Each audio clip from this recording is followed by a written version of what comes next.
মিল্লাতের ব্যাপারে যে কুরবানি যেটা বিধান এসেছে সূরাতুল আনআমের মধ্যে তিনটা বিষয় এসেছে কুরবানির ক্ষেত্রে। কুরবানির প্রকারভেদে বলা হয়েছে হজের কুরবানি, যারা হজ করে ওটা আল্লাহ রাব্বুল আলামিনের পক্ষ থেকে একটা কুরবানি। এরপর সাধারণ কুরবানি যেটা আমি আপনি এই সমাজের মধ্যে দিয়ে থাকি, একটা কুরবানি। একটা আছে মানতের কুরবানি, অনেকে মানত করে কুরবানি দেওয়ার জন্য। এক্ষেত্রে একটা মাসলাই আমার আপনার জন্য আছে যে হজের কুরবানি দেওয়ার বিষয়টা যাদের উপর হজ ফরজ হবে অবশ্যই তাদের জন্য হজ করা লাগবে, এবং হজ করার সামর্থ্য অনুযায়ীর মধ্যেই কুরবানি করাটা আসলে পড়ে যায়। ওইখানে হাজী সাহেবগণ সাধারণত হজ করে এই কুরবানিটা তারা করে থাকেন, দৈহিক এবং আর্থিক কুরবানি তারা করেন।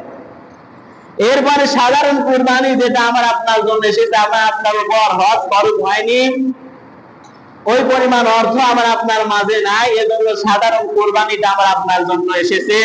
3 নম্বরে যেটা আমি আপনি কোরবানি করাটাকে নিজের উপর ফরজ করে নেই, মানত করে নেই, এটা মানতের কোরবানি করাটা হচ্ছে ফরজ। আমি আপনি এই যে কোরবানি আমি আপনি করবে এটা আমার আপনার জন্য ওয়াজিব, কিন্তু যখন আপনি মানত করে দিয়েছেন ওটা আপনার জন্য ফরজ হয়ে গেছে, ওই কোরবানি আপনাকে জীবন দশায় করাই লাগবে। আর এই মানতের কোরবানির ব্যাপারে একটা মাসলা আছে, যে ব্যক্তি মানত করবে কোরবানির জন্য যে আমি আল্লাহর রাস্তায় এই মানত করার জন্য এই গরু বা পশু আমি জবাই করব, এই মানত করার কোনো বস্তু সে খেতে পারবে না।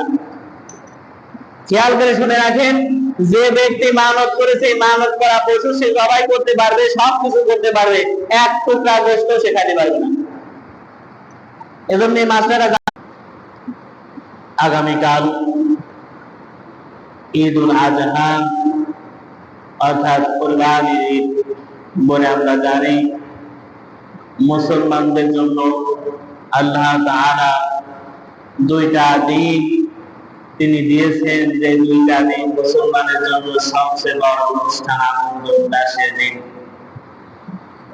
রাসূল সাল্লাল্লাহু আলাইহি ওয়াসাল্লাম যখন মদিনায় তিনি গেলেন, রাষ্ট্র গঠন করলেন, গঠন করার পর তিনি দেখলেন অন্যান্য জাতি যারা, অন্যান্য ধর্মের মানুষ যারা ছিল তাদের জন্য নির্দিষ্ট অনুষ্ঠান রয়েছে।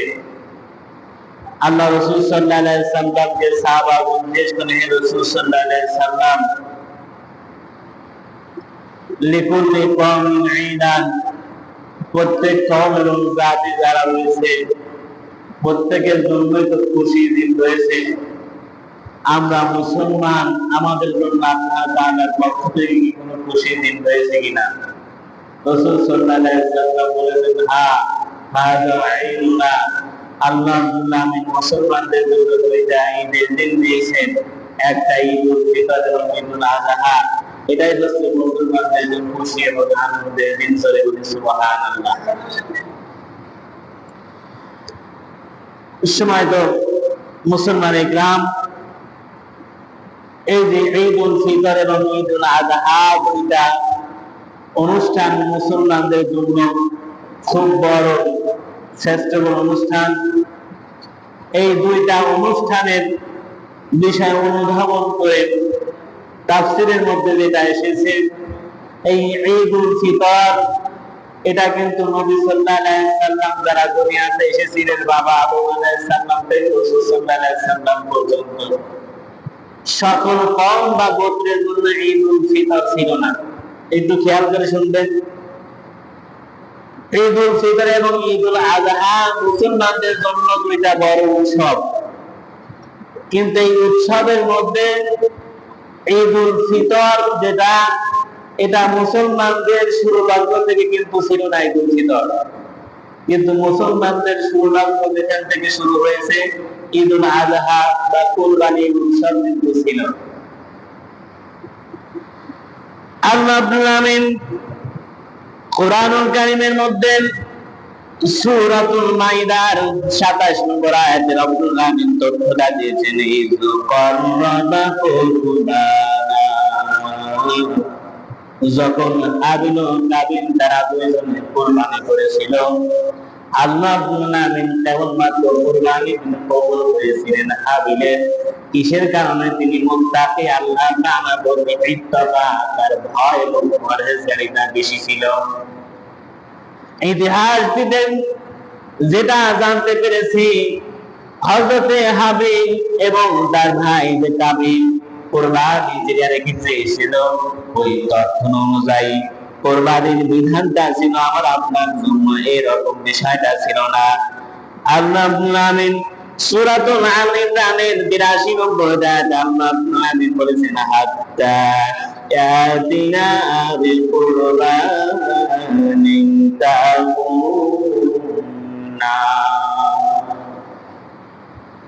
আল্লাহ রাব্বুল আলামিন বলেন, কুরবানি করার ওই রীতি, ওই যুগের মধ্যে আমি আল্লাহ এমন পদ্ধতি রেখেছিলাম, কুরবানি তারা করে রেখে আসতো, প্রিয় বস্তু ছেলে রেখে আসতো, যতক্ষণ না আমাদের কাছে এমন কুরবানি বর্ধিত করে যা বলে সে গাছ না করে জড়িয়ে না দেয়, ততক্ষণ পর্যন্ত তার কুরবানি বর্ধিত না। যতক্ষণ না যার কুরবানি কবুল হবে আল্লাহ তাআলার গায়েবী ইশারায়, ওই বস্তুটা আল্লাহ রাব্বুল এমন এক অগ্নিকুণ্ড আগুন পাঠাতেন যে মুহূর্তের মধ্যে জ্বলছে যেত, আল্লাহ রাব্বুল কবুল করে নিতেন। সুতরাং ঈদুল ফিতর মুসলমানদের সেই শুরু লগ্ন থেকে ছিল না, কিন্তু কুরবানি ত্যাগের যে বিষয়টা, বিসর্জনের হাসিদের যে বিষয়টা এসেছে, আল্লাহ রাব্বুল আলামিন এই কুরবানির বিধানটা সকল নবী এবং রাসূলের জামানাতে আল্লাহ রাব্বুল আলামিন তিনি দিয়েছিলেন। হযরত আদম আলাইহিস সালামের দুইজন সন্তানের মাধ্যমে আল্লাহ রাব্বুল আলামিন এটা তিনি ইতিহাস হিসেবে দিয়েছেন। আল্লাহ রাব্বুল আলামিন শুধুমাত্র এই কুরবানিটাকে এত পরিমাণ তিনি পছন্দ করার কারণ কি, আল্লাহ রাব্বুল আলামিন আমাদের মুসলিম মিল্লাতের আদি পিতা, আমাদের মুসলিম মিল্লাতের পিতা হযরত ইব্রাহিম আলাইহিস সালাম, তিনি দুনিয়াতে আসার পরে আল্লাহ রাব্বুল আলামিনকে তিনি আমার আপনার মতো তিনি জেনে কিনে কিন্তু তিনি আল্লাহকে স্বীকৃতি দেননি। আল্লাহ রাব্বুল আলামিন কি, তার বৈশিষ্ট্য কি, সব কিছু ইব্রাহিম আলাইহিস সালাম বুঝে বুঝে তিনি আল্লাহকে স্বীকৃতি দেওয়া ইলাহ মেনে নিয়েছিলেন। এই যে তিনি জীবনে আল্লাহ তাআলাকে বুঝেছেন, চিন্তা গবেষণা করে তিনি মেনে নিয়েছিলেন। এই মেনে নিতে গিয়ে আল্লাহ রাব্বুল আলামিন দুনিয়াতে যত নবী এবং রাসূলকে পাঠিয়েছিলেন, এদের মধ্যে সবচেয়ে বেশি পরীক্ষা এসেছিল হযরত ইব্রাহিম আলাইহিস সালামের উপর। সূরা আনআমের তাফসীরের মধ্যে এসেছে, আল্লাহ রাব্বুল আলামিন একটা নয় দুইটা নয়, হযরত ইব্রাহিম আলাইহিস সালামকে তিনি 50টা তিনি পরীক্ষা করেছিলেন। আল্লাহর এই নবী তিনি একটা হাতে তিনি ফেল করেননি, সমস্ত পরীক্ষায় তিনি পাস করেছিলেন। জোরে বলি সুবহানাল্লাহ। আল্লাহ নবী 50টা পরীক্ষায় তিনি উত্তীর্ণ হয়েছেন, একটা পরীক্ষায় তিনি ফেল করেন নাই। এই যে তিনি জীবন দশায় এতগুলো পরীক্ষা দিলেন, কুরবানি আল্লাহ রাব্বুল আলামিন তার মাধ্যমে মুসলিম জাতির উম্মাহ আমরা আল্লাহ রাব্বুল আলামিন সুন্নাত হিসেবে দিয়েছিলেন। এ থেকে আরেকটা আমি আপনি সূত্র পাই, আমি আপনি আরেকটা নতুন ধারণা পাই। সুন্নাত কেবলমাত্র রাসূলের কাজ এবং কর্মের মধ্যে ছিল না, দুনিয়াতে আল্লাহ নবী এবং রাসূল তাদেরকে তিনি পাঠিয়েছিলেন, ওই সকল নবী এবং রাসূলের কাজ ও সুন্নাহ ছিল সুন্নাহ। কোরআনের আরেকটা নাম হচ্ছে সুন্নাহ, কোরআনের আরেকটা নাম হচ্ছে সুন্নাহ। আল্লাহ রাব্বুল আলামিন এই দুনিয়াতে হযরত ইব্রাহিম আলাইহিস সালামের সুন্নাতটাকে তিনি নবী মুহাম্মদ এবং তার উম্মতের উপর আল্লাহ রাব্বুল আলামিন প্রতিস্থাপন করে দিয়েছেন। সুতরাং সুন্নাহ শুধুমাত্র রাসূল সাল্লাল্লাহু আলাইহি সাল্লামের থেকে আসেনি, আল্লাহ রাসূল সাল্লাল্লাহু আলাইহি সাল্লামের আগেও যারা নবী এবং রাসূল দুনিয়াতে ছিল, আল্লাহ রাব্বুল আলামিন তার মাধ্যমে এই সুন্নাতটাকে পুনরুজ্জীবিত করেছেন। রাসূলের সাহাবাগণ আল্লাহ রাসূল সাল্লাল্লাহু আলাইহি সাল্লামকে জিজ্ঞেস করলেন, হে রাসূল সাল্লাল্লাহু আলাইহি সাল্লাম, মাযা কুরবানি, কুরবানি কি মাযা আবু? রাসূল সাল্লাল্লাহু আলাইহি ওয়াসাল্লাম কুরবানি কি আল্লাহ রাসূল সাল্লাল্লাহু আলাইহি ওয়াসাল্লাম বললেন হাযা সুন্নাতুনা ইব্রাহিম আলাইহিস সালাতু ওয়াসসালাম। আল্লাহ রাসূল সাল্লাল্লাহু আলাইহি ওয়াসাল্লাম বলেন কুরবানি হচ্ছে তোমাদের মুসলিম জাতির পিতা হযরত ইব্রাহিম আলাইহিস সালামের সুন্নাত। সুতরাং সুন্নাত আল্লাহ নবী এবং রাসূলদেরকে তিনি দিয়েছিলেন, আর এই সুন্নাত এবং কুরবানি আল্লাহ যুগের প্রারম্ভের প্রথম থেকে আল্লাহ মুসলমানদেরকে তিনি দিয়েছিলেন। তাহলে আমি আপনি ঈদ উল ফিতর এবং ঈদ উল আযহা থেকে আমি আপনি যেটা ইতিহাস জানতে পারলাম যে ঈদ উল ফিতর আল্লাহ রাব্বুল আমিন মুসলমানদের শুরু থেকে আল্লাহ রাব্বুল আমিন দেন নাই, তিনি উম্মতে মুহাম্মাদি কে আল্লাহ রাব্বুল আমিন দিয়েছেন। তিনি কুরবানি যে অনুষ্ঠান আমি আপনি পেয়েছি এটা মুসলমানদের শুরু থেকেই ছিল। আল্লাহ রাব্বুল আমিন দুনিয়াতে ইব্রাহিম আলাইহিস সালাম এবং ইসমাঈল আলাইহিস সালাম তার সন্তানের মাধ্যমে যে ইতিহাস আমরা জানতে পারি, আল্লাহ সূরাতুস সাফফার মধ্যে আল্লাহ আমিন বলেন ফাবাশশারনাহু বিগুলামিন হালিম فلما بلغ سعي معه السعي قال يا بني إني أرى في المنام أني أذبحك فانظر ماذا ترى قال يا أبت افعل ما تؤمر ستجدني إن شاء الله من الصابرين।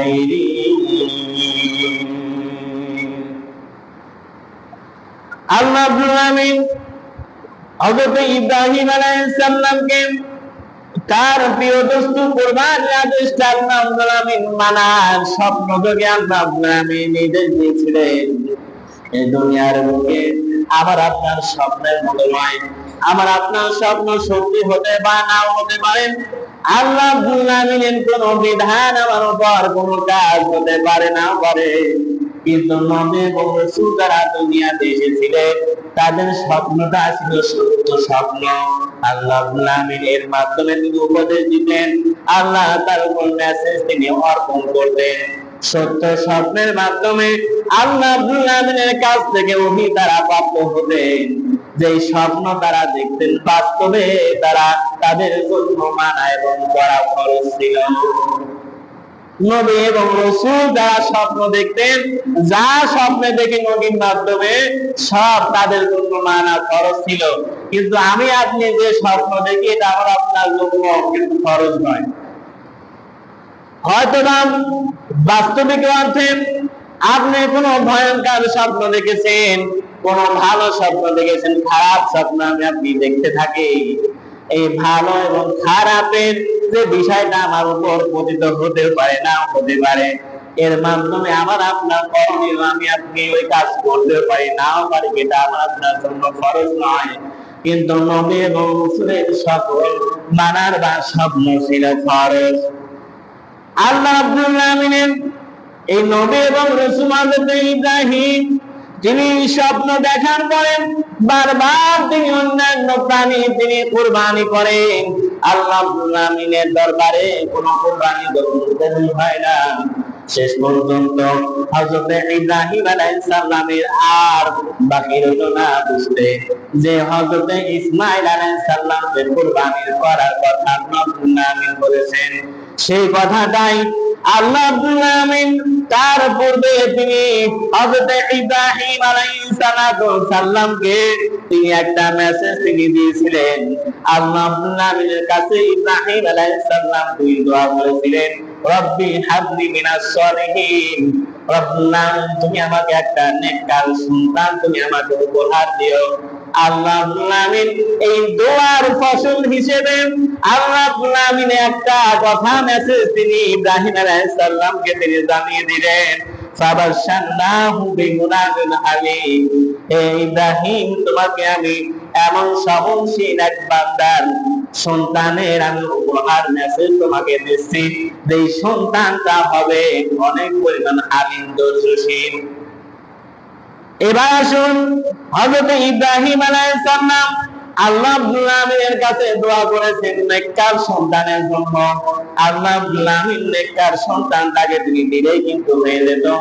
আল্লাহ রাব্বুল আলামিন তার পরিপ্রেক্ষিতে তিনি একটা মেসেজ দিয়ে দিয়েছেন গোলামুল হালিম, যে শুধুমাত্র আমি আপনার সন্তান ইসমাঈলকে নেককার সন্তানই আমি আল্লাহ করব না, তাকে আমি আল্লাহ সর্বোচ্চ পরিমাণ ধৈর্যশীল সন্তান হিসেবে পরিগণিত করব। হযরত ইব্রাহিম আলাইহিস সালাম তিনি তার পরীক্ষা নিলেন। এই আয়াতে অনেক আগে নাযিল হওয়ার পরে তিনি দেখলেন আল্লাহ রাব্বুল আলামিনের কাছে দোয়া করলাম নেককার সন্তানের জন্য। আল্লাহ যেহেতু ধৈর্যশীল সন্তানের তিনি সুসংবাদ দিলেন। অনেকদিন পরে কুরবানি যখন বিধানটা ইব্রাহিম আলাইহিস সালামের কাছে আসলো, হযরত ইব্রাহিম আলাইহিস সালাম তার সন্তানকে একটু পরীক্ষা করবেন। আল্লাহ রাব্বুল আলামিনের ইশারায় হযরত ইব্রাহিম আলাইহিস সালাম তার নিজ সন্তানকে তিনি বললেন, فلما بلغ معه السعي قال يا بني إني أرى في المنام أني أذبحك فانظر ماذا ترى قال يا أبت افعل ما تؤمر ستجدني إن شاء الله من الصابرين। হযরত ইসমাঈল আলাইহিস সালাম যখন তিনি হাঁটা কেবলমাত্র তিনি শুরু করেছেন, গুলি গুলি পায়ে তিনি হাঁটেন, যা বাবা মা শিক্ষা দেয় ওইটা তার জবান থেকে বলে, যা শিক্ষা দেওয়া হয় ওইটাই ছোট্ট মানুষ তার ছোট্ট ছোট্ট কণ্ঠে যখন বলতে থাকেন। হযরত ইব্রাহিম আলাইহিস সালাম যেহেতু তিনি ৯৬ বছর বয়স প্রায়, তিনি একটি সন্তানের তিনি পেয়েছেন। স্বাভাবিকভাবে একটা মানুষের কিন্তু সন্তানের প্রতি মায়া এবং মহব্বত তৈরি হওয়ার কথা বেশি আবার আপনার চাইতে, কারণ তিনি সন্তানটা লাভ করেছেন ৯০ বছরের পরে। ৯০ বছরে সন্তান লাভ করার পরে এত পরিমাণ প্রিয় তার মধ্যে হয়ে গেছে, আল্লাহ তাকে তিনি কুরবানি করতে বলেছেন। এরপর ইব্রাহিম আলাইহিস সালাম সন্তানের তিনি পরীক্ষা নিলেন, কিভাবে গোলামুল হালিম আল্লাহ দিলেন। সন্তানকে তিনি বললেন, সন্তান আমার, আল্লাহ তিনি নির্দেশ দিয়েছেন স্বপ্নের মাধ্যমে তোমাকে কুরবানি করার কথা, তুমি কি বলো? হযরত ইব্রাহিম আলাইহিস সালাম ইসমাঈল আলাইহিস সালামের ওই সময়ে যে কথাটা ছিল, ক্বালা ইয়া আবাতি ফাআল মা তুমার সাতাজিদুনি ইনশাআল্লাহু মিনাস সাবিরিন। হে আমার পিতা ইব্রাহিম, আপনার উপর আল্লাহ রাব্বুল পক্ষ থেকে যে হুকুম এসেছে, আপনি আপনার কর্তৃত্ব আল্লাহর হুকুম আপনি সঠিকভাবে পালন করেন, অবশ্যই আপনি এই ব্যাপারে আমার সাহায্য এবং সহযোগিতাই শুধু নয়, আপনি এক্ষেত্রে আমাকে সর্বোচ্চ পরিমাণ ধৈর্যশীল হিসেবে পাবেন। আল্লাহ রাসূল সাল্লাল্লাহু আলাইহি সাল্লাম এবং নবী হযরত ইব্রাহিম আলাইহিস সালামের সন্তান ইসমাঈল আলাইহিস সালামকে আল্লাহ এত সওয়াবের ধৈর্য তিনি দিয়েছিলেন। এবার আল্লাহ বলেন, ফালাম্মা আসলামা, এরপরে তারা দুইজনই যখন সিদ্ধান্তে উপনীত হয়ে গেল, কারণ ইব্রাহিম আলাইহিস সালাম তিনি কুরবানি করবেন, ইসমাঈল আলাইহিস সালাম যদি বলেন তাদের কুরবানি হবে না, তার পক্ষে কুরবানি করা কোনো সম্ভব হবে না। ইসমাঈল আলাইহিস সালাম যদি বলেন আমি কুরবানি হতে চাই, ইব্রাহিম আলাইহিস সালাম যদি বলেন না আমি কুরবানি করব না, কুরবানির এই বিধানটা কিন্তু কায়েম হবে না। দুইজনে যখন ঐক্যমত যখন পোষণ করলেন, এ ব্যাপারে আল্লাহ রাব্বুল আলামিন এবার তাদের ওই দুইটা বিষয়কে আল্লাহ রাব্বুল আলামিন এমন ভাবে তিনি কবুল করলেন, পরবর্তীতে ইব্রাহিম আলাইহিস সালামের কুরবানি হওয়া লাগলো না। ইব্রাহিম আলাইহিস সালামকে কুরবানি করা লাগলো না, ইসমাঈল আলাইহিস সালামকে কুরবানি হওয়া লাগলো না। আল্লাহ রাব্বুল আলামিন কুদরতি ইশারায় জান্নাত থেকে তিনি একটা দুম্বা পাঠিয়ে দিলেন। হযরত ইব্রাহিম আলাইহিস সালাম কুরবানির মাধ্যমে তিনি আল্লাহর বিধানটা তিনি কায়েম করে দিলেন। জোরে বলুন সুবহানাল্লাহ। আল্লাহ রাব্বুল আলামিন সেই রীতি হিসেবে তিনি আমার আপনার উপর কুরবানির এই বিধানটা তিনি দিয়েছেন। ওই সময় যদি ইব্রাহিম আলাইহিস সালামের পক্ষে তার পুত্র ইসমাঈল আলাইহিস সালামের বিধানটা যদি কায়েম হয়ে যেত, আল্লাহ আপনার চাইলে উম্মতে মুহাম্মাদের সন্তানকে কুরবানি করার বিধানটা কিন্তু চলে আসতে বলেন ঠিক কিনা? যদি চলে আসতো আমার আপনার উপর যে সন্তানকে কুরবানি করা লাগবে, আমি আপনি কুরবানি করতাম না, কিন্তু বাধ্য হয়ে আমাকে আপনাকে করা লাগতো। আল্লাহ রাব্বুল আলামিন চান না তিনি তার এই মানব তিনি নিধন করবেন, আবার আপনার সন্তান বিবৃতে কুরবানি হবে। এজন্য আল্লাহ তার একজন তো পাঠিয়ে দিয়ে কুরবানির মাধ্যমে আল্লাহ এই বিধানটা তিনি আমার আপনার উপর তুলে দিলে, যে যার ওই সামর্থ্য হবে এই 10 এবং 11 এবং 12 এই তিনটা দিনে 7.5 তোলা সমতলা 52 তোলা রৌপ্য পরিমাণ অর্থ, অর্থাৎ বর্তমান সময়ে 60 থেকে 1 লাখ পরিমাণ টাকা যদি আমার আপনার নিকট খাওয়া এবং নিত্য প্রয়োজনীয় সকল বস্তু ফেলে রেখে যদি আমার আপনার উপর বিস্তৃত থাকে, আমাকে আপনাকে কুরবানি করা লাগবে। বিধানটা দিয়েছেন কে? আল্লাহ তাআলা তিনি দিয়েছেন। সুতরাং আমার আপনার যার উপর কুরবানি করা আল্লাহ রাব্বুল আলামিন ওয়াজিব তিনি করে দিয়েছেন। আল্লাহ রাব্বুল আলামিন প্রত্যেক কুরবানির যারা নিয়ত করেছেন, আল্লাহ প্রত্যেকের নিয়তকে আল্লাহ তাআলা কবুল করেন। কবুল কুরবানি হিসেবে আল্লাহ সাব্যস্ত করেন। সকলে বলি আমিন। সম্মানিত হাজিরিন, এরপরে আসুন আল্লাহ এই বিধানটা তিনি আবার আপনার উপর করে দিলেন কুরবানি করা। যদি আমি আপনি কুরবানি না করি, আল্লাহ রাসূল সাল্লাল্লাহু আলাইহি সাল্লাম বলেছেন, আবু হুরায়রা রাদিয়াল্লাহু তাআলা আনহু বলেন, রাসূলুল্লাহ সাল্লাল্লাহু আলাইহি ওয়াসাল্লাম মান ওয়াজাদা সাআতুন ফালাম ইউদহা ফালা ইয়াকরাবান্না মুসাল্লানা। আল্লাহ রাসূল সাল্লাল্লাহু আলাইহি ওয়াসাল্লাম একটা কঠিন এবং শক্ত কথা বলেছেন, যার সামর্থ্য আছে কিন্তু কুরবানি করেনি, সে যেন আমাদের ঈদগাহে না আসে, আমাদের ঈদগাহে না আসে।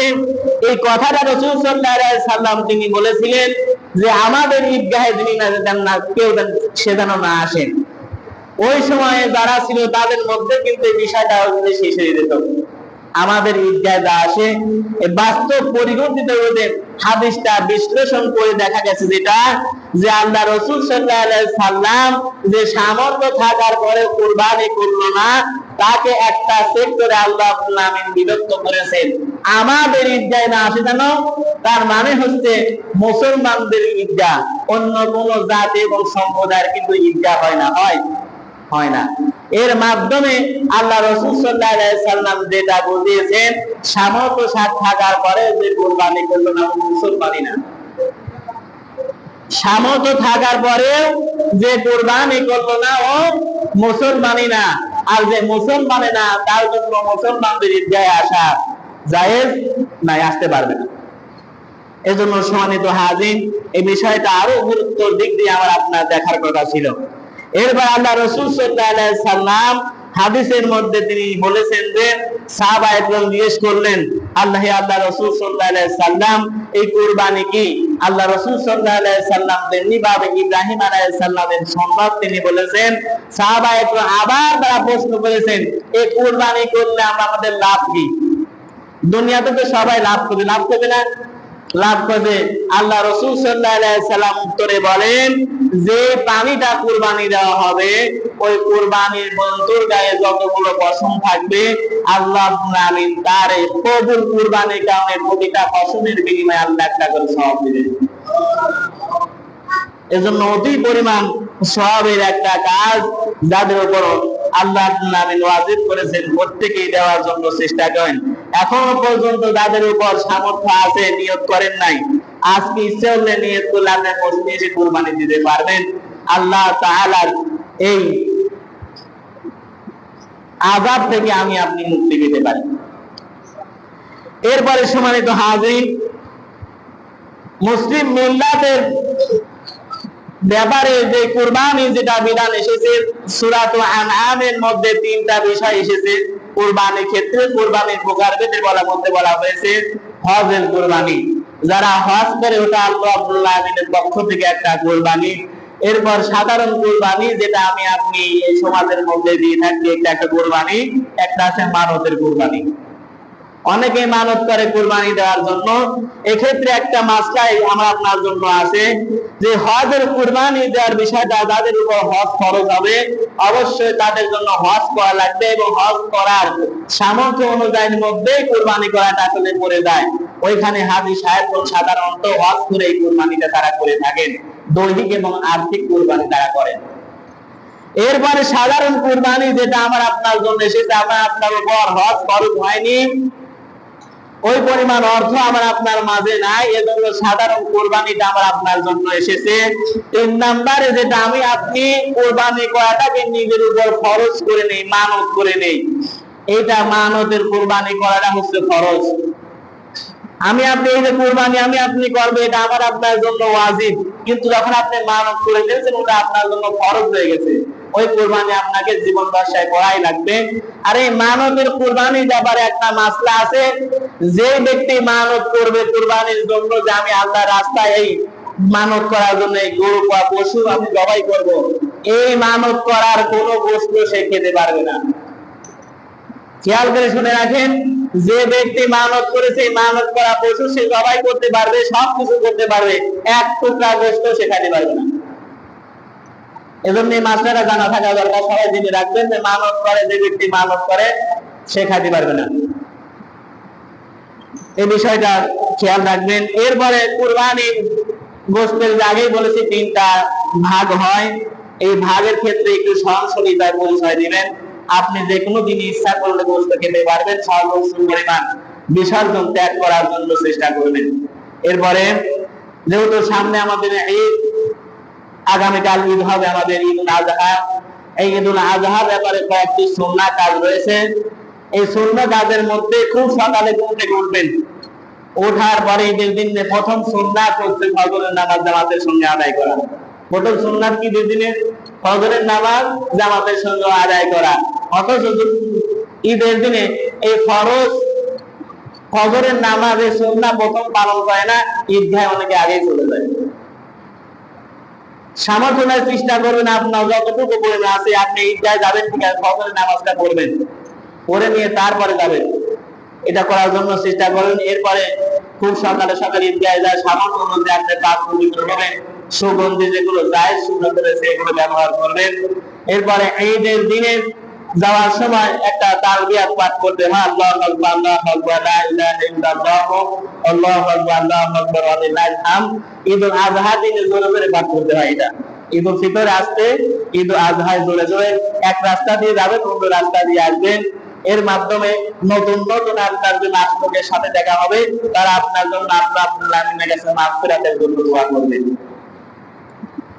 এরপরে সময় তো হাজির, ঈদের নামাজ যখন আমি আপনি পড়বো, একটা বিষয় খুব ভালোভাবে আমি আপনি খেয়াল রাখবো, যেহেতু 1 বছর বা 2-3 মাস পরে আমার আপনার জন্য ঈদুল আযহার নামাজ আসছে। অনেকেই ভুল করেন, 3টা তাকবীর দেওয়ার পরে দেখা যায় প্রথম তাকবীর দিয়েছে রুকু চলে গেছে অনেকেই। আবার অনেকেই দেখে যে জানে না, কিন্তু অন্য মানুষকে অনুসরণ করার দিকে নজর হচ্ছে সিজদার দিকে থাকে, অন্য মানুষের দিকে থাকে, যে কি করবে আমি ওই কাজ করবো। এগুলো খেয়াল রাখা দরকার। সাধারণত ঈদের নামাজ 6টা তাকবীর বেশি হয়। এই 6টা তাকবীরের ক্ষেত্রে আপনি খেয়াল করবেন যে প্রথম যে রাকাত আছে, এই রাকাতের তাকবীর গুলো সূরা পড়ার আগে হবে। কি হবে? সূরা পড়ার আগে আলহামদুলিল্লাহ সূরা যেটা পড়া হয়, এটার আগেই কি হবে? প্রথমে তাকবীর দিয়ে আপনি হাত বাঁধবেন, হাত বাঁধার পরে পরপর কিন্তু সানা পড়ার পরে পরপর 3টা তাকবীর হয়ে যায়, পরপর 3টা তাকবীর হয়ে যায়। খেয়াল রাখবে 3টা তাকবীরের পরে 4th নাম্বার তাকবীরে কিন্তু যায় কি রুকুতে যাওয়া হয়, এটা খেয়াল রাখবেন। এরপরে দ্বিতীয় রাকাতের তাকবীর গুলো কি হবে? সূরা পড়ার পরে আলহামদুলিল্লাহ সূরা পড়া হয়, একটা সূরা মিলানো হয়, তারপরে তিনটা তাকবীর হয়, চতুর্থ নাম্বার তাকবীর উঠে দেওয়া হয়। কথা ক্লিয়ার? তাহলে প্রথম রাকাতের তাকবীর গুলো সূরা ফাতিহা পড়ার আগে হবে, আর হচ্ছে দ্বিতীয় রাকাতের তাকবীর গুলো দুইটা সূরা পড়ার পরে হবে।